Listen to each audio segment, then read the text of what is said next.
다음은 대연 설비에 대한 내용이고요. 목차부터 시작하도록 하겠습니다. 우선은 이 재현 설비 편은 4개에서 5편 정도로 나눌 생각이고요. 오늘은 설치 대상과 설치 제외, 그리고 재현 구역 이렇게 3가지의 내용을 다룰 생각입니다. 그리고 이제 다음 편에는 이제 상황에 따른 재현 방식 및 이제 배출량 이렇게 해가지고 표 나와서 이렇게 암기할 내용들이 많거든요. 그래서 이거를 이제 한 편으로 제작을 할 거고요. 그리고 이제 배출축과 흡입축 이렇게 나눠가지고 배출구랑 배출기, 배출풍도 이렇게 한 편, 그리고 이제 흡입 쪽에 공기 유입 방식, 유입구의 상황별 설치 방법, 이제 그리고 유입 풍도 이 부분을 또 이제 묶어서 영상을 제작할 예정입니다. 그리고 이제 전원은 내용이 짧아서 이거는 제 상황에 따라서 앞에 내용에다가 넣을 수도 있고요. 아니면 따로 제작할 수도 있습니다. 그러면 이제 설치 대상부터 이제 시작할 거고요. 지금 보시면은 제가 평소에 영상 찍었던 내용하고 달라요. 이거는 이제 우선은 제가 정리한 노트고요. 제가 보기 편하게 사실 만든 건데 다른 분들이 이렇게 보고 배웠을 때는 또 어떤 반응인지가 좀 궁금해서 이렇게 영상을 만들었고요. 우선은 자주색은 제목입니다. 제목을 이제 자주색으로 해놨고요. 뭐 설치 대상, 설치 제외, 재현 구역 해가지고 그 이제 부제목들, 재현 구역 설정 방법, 뭐 이렇게 구획 방법 이런 것들을 이제 자주색으로 했고요. 그리고 이제 초록색은 앞글자들만 초록색으로 해놨어요. 예, 그래서 이 부분은 암기가 꼭 돼야 되는 부분들이라 초록색으로 이렇게 했고요. 그리고 노란색하고 하늘색은 하나의 세트라고 보셔도 될 것 같아요. 노란색은 무엇을, 그리고 하늘색은 어떻게라고 생각하시면 되고요. 밑에 보시면은 이제 지하가가 있잖아요. 지하가를 어떻게, 연면적 1000제곱미터 이상인 것일 때 설치를 해야 된다라고 생각하시면서 이 내용을 보시면 될 것 같아요.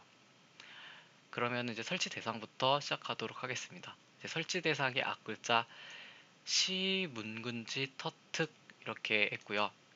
이걸 암기하실 때는 어떻게 암기하시면 되냐면은 묵은지를 생각하시고 암기하시면 좋을 것 같아요. 신, 묵은지 만드는 거를 터득한다라고 암기하시면 될 것 같고요.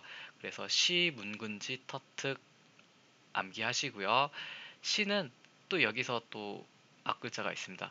내용이 많아서 그렇게 했고요. 시철공항의 대합실 또는 휴게실 이렇게 암기를 했고요.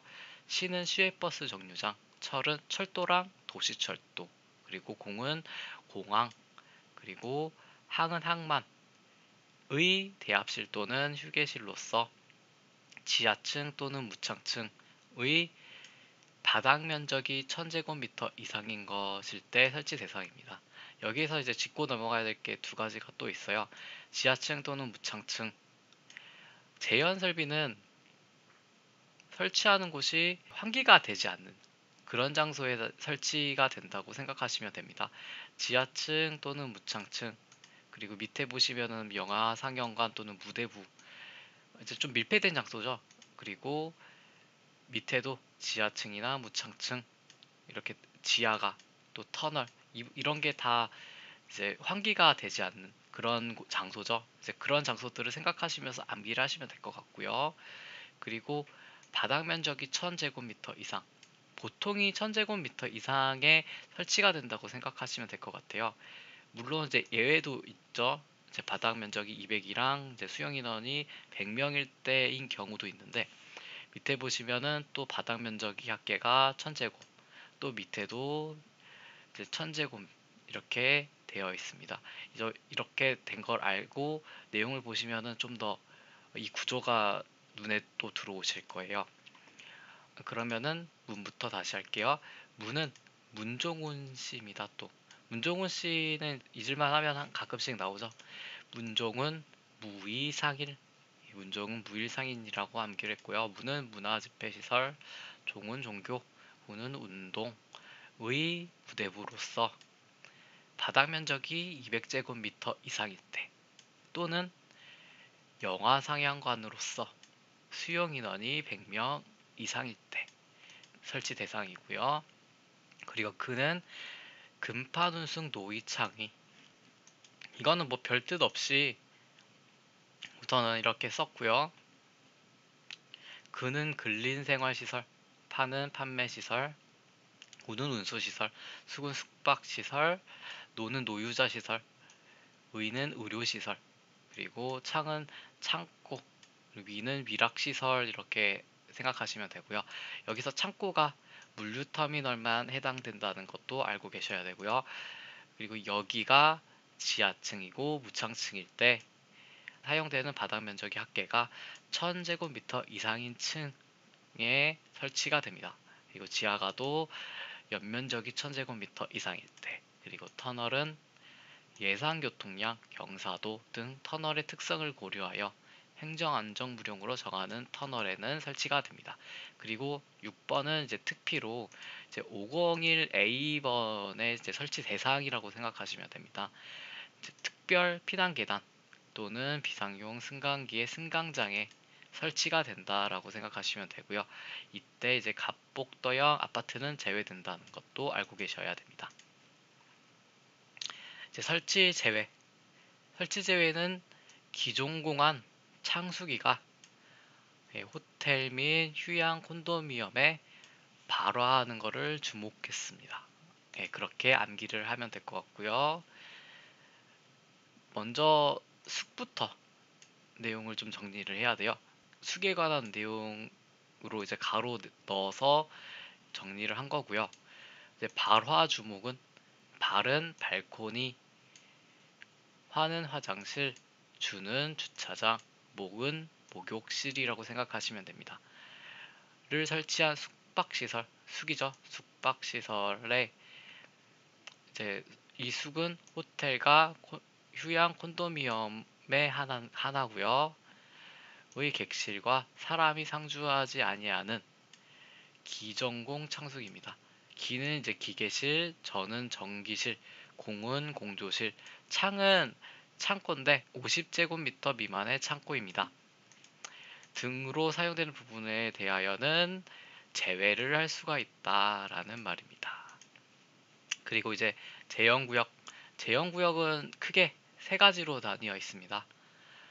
이제 제형구역의 설정 방법, 그리고 구획 방법이라 해가지고 제형구역을 이제 구획할 때는 보호랑 제형경계벽 또는 이제 벽 또는 이제 자동으로 구획되는 가동벽, 셔터, 방화문으로 구획을 할 수가 있고요.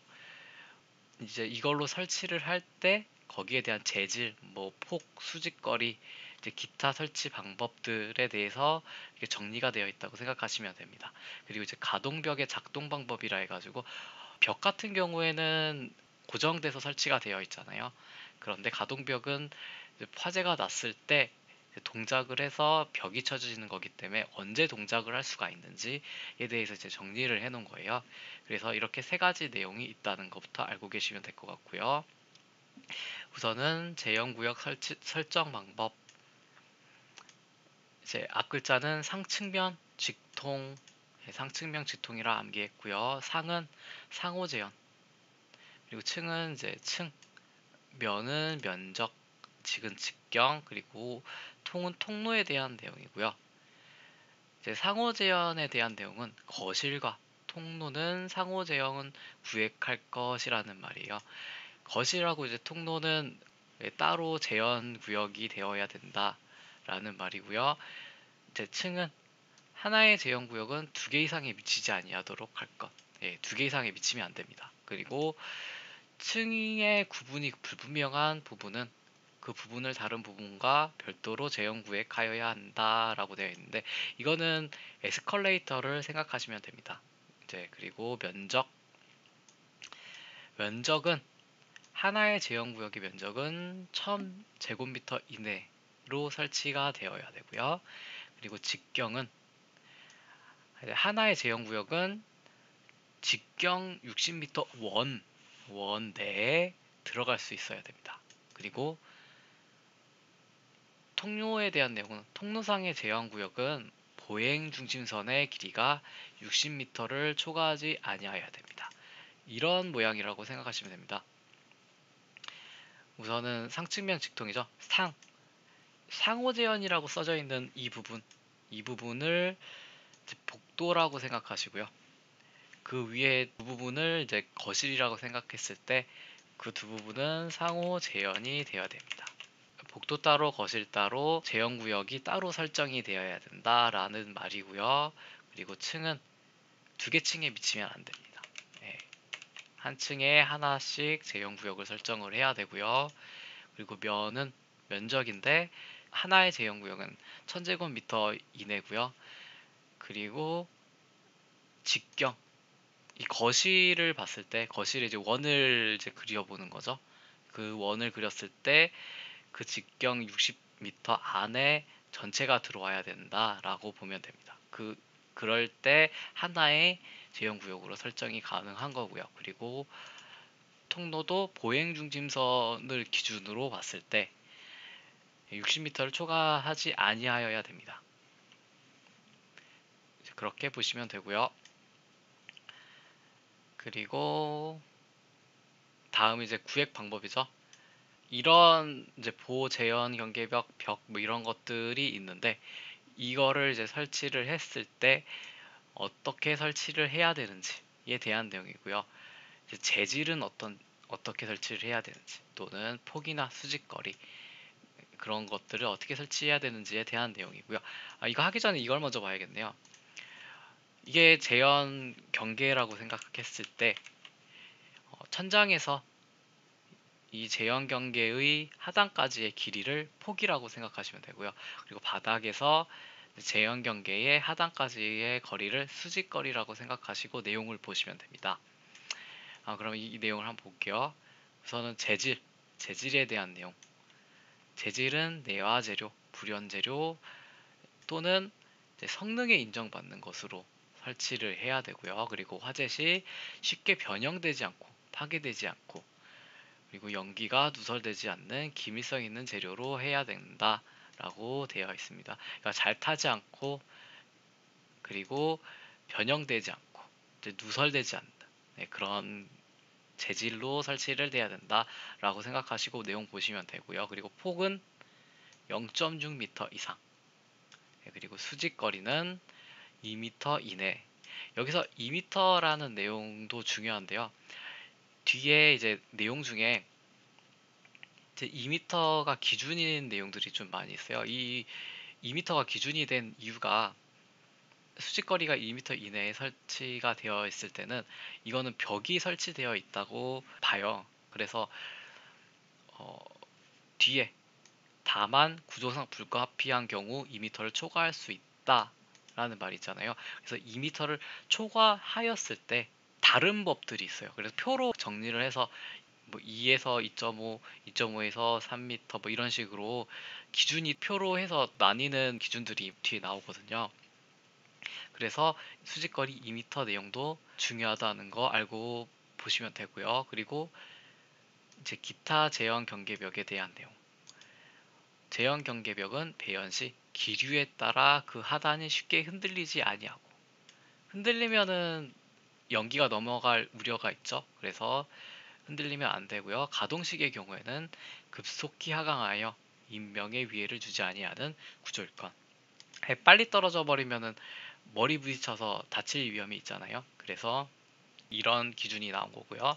그리고 가동벽의 작동 방법으로는 가동식의 벽, 제형 경계벽, 댐퍼 및 배출기의 작동은 자동화재 감지기와 연동되어야 되고요.